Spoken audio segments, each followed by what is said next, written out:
Udhna police station industrial વિસ્તારમાં કેરસીભાઈ કરીને એક ફરિયાદી છે. એમને ફરિયાદ આપેલ કે પોતાની જે ફેક્ટરી છે એની ઓફિસમાંથી 11,70,000 અને એક એક્સટર્નલ હાર્ડ ડિસ્ક એની ચોરી થયેલ છે. જે પોલીસ સ્ટેશન ઉધના પોલીસ સ્ટેશનમાં ગરફોડ દાખલ કરી અને પોલીસે આગળની તપાસ સંભાળેલી.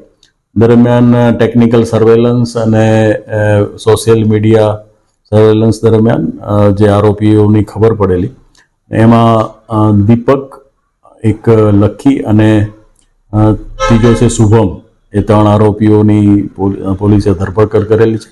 અને આ લોકો પાસેથી લગભગ 6.5 લાખ રૂપિયાનો મુદ્દામાલ હાલ કબજે કરવામાં આવેલ છે. બાકીના પૈસા એ લોકોએ વાપરેલા છે. એ સંદર્ભે પોલીસે હાલ તેઓની રિમાન્ડની તજવીજ હાથ ધરેલ છે. આ જે 3 આરોપી છે એ પૈકી આનંદ ઉર્ફે લકી એને સોશિયલ મીડિયા ઉપર જે નોટોના બંડલ ચોરેલા એના ફોટોગ્રાફ્સ અને ગોઈંગ ટુ મુંબઈ એ રીતની એક પોસ્ટ મૂકેલી, જેના ઉપરથી પોલીસને ખ્યાલ આવેલો કે આ આરોપીઓ જ છે. અને જે આ દીપક છે એનો ગુનાહિત ઇતિહાસ પણ છે. એ અગાઉ ગરફોડ ચોરીમાં ઉધના પોલીસ સ્ટેશનમાં પકડાયેલો છે. જે સંદર્ભે એનું MCR કાર્ડ ખોલેલું છે. એમાં ઉપરથી પોલીસને ખ્યાલ આવેલો કે આ દીપકનું કામ હોઈ શકે. એ બાદ એની સઘન તપાસ કરતા આ જે 3 આરોપીઓ છે એ પકડાઈ જવા પામેલ છે.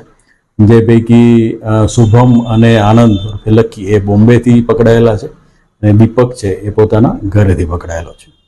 આ આરોપીઓ સાહેબ કેટલા દિવસથી ફરિયાદીના વોચ કરતા હતા?